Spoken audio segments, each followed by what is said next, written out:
Hey everybody, I have another devotional for you today, and this will probably wrap up our study of Joshua and his life and his book in the Old Testament.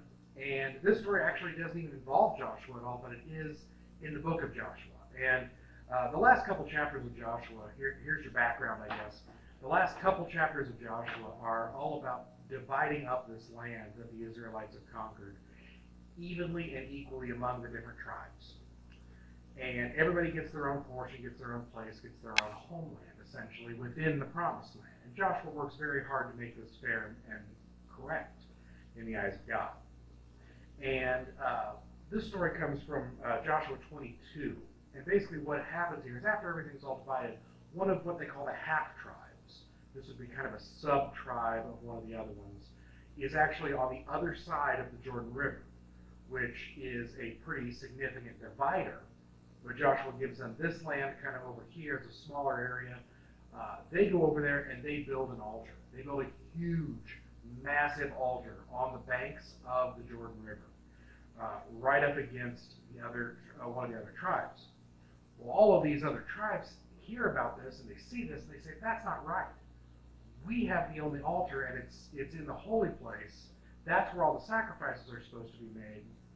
They can't just make altars anywhere. I bet that's an altar to some other god.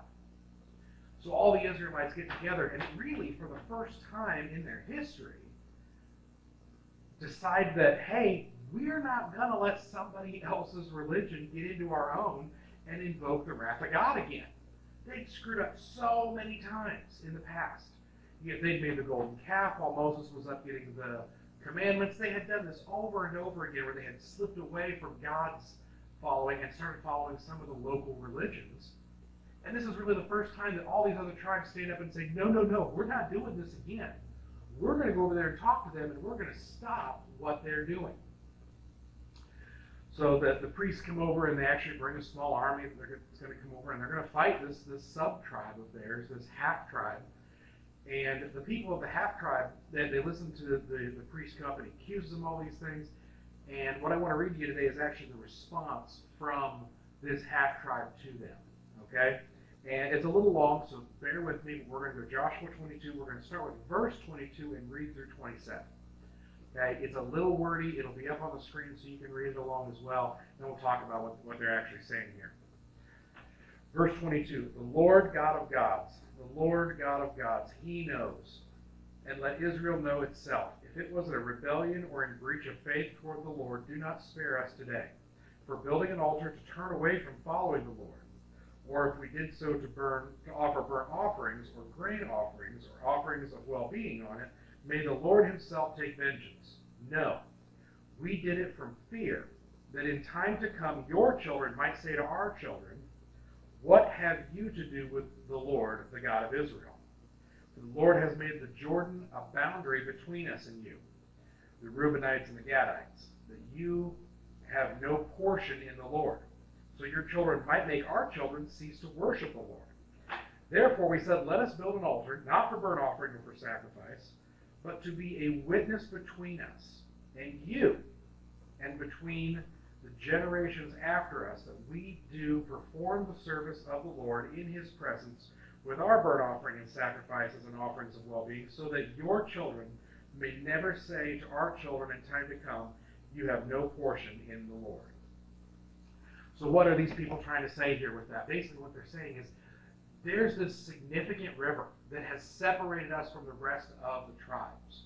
And we don't want that river, this physical barrier, to be an actual barrier between us and God. And we don't want that barrier to come in between our relationship with our God. And especially in generations to come, when, because we're a half-tribe, we might not be as accepted as some of the main tribes. We want to make sure that this doesn't happen. So this was not an altar in defiance of God's great altar. This was an altar in remembrance to say, yes, we believe what you believe. And this is our symbol that what is going on that side of the river is going on this side of the river. That we are all connected.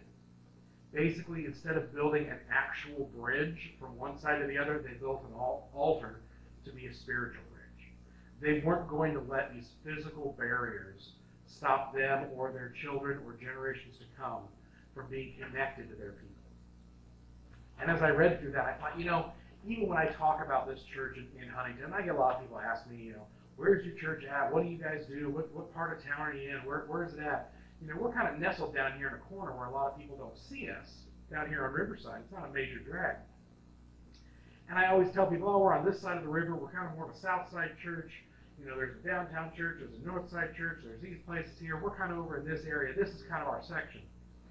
And after I read that today, I can't help but think, man, I'm really building a lot of barriers. And I bet you are too. When you think about where your ministry, your life impacts other people, are you putting up barriers around what God can believe or what we believe about God? And you, again, we do that thing that we're so good at doing. We're putting God in a box. These people say we are not going to allow a box to be built around us or even next to us. We are going to put that bridge up. We're going to knock down any barrier we can to remind our people, our children, and everyone else that we worship God.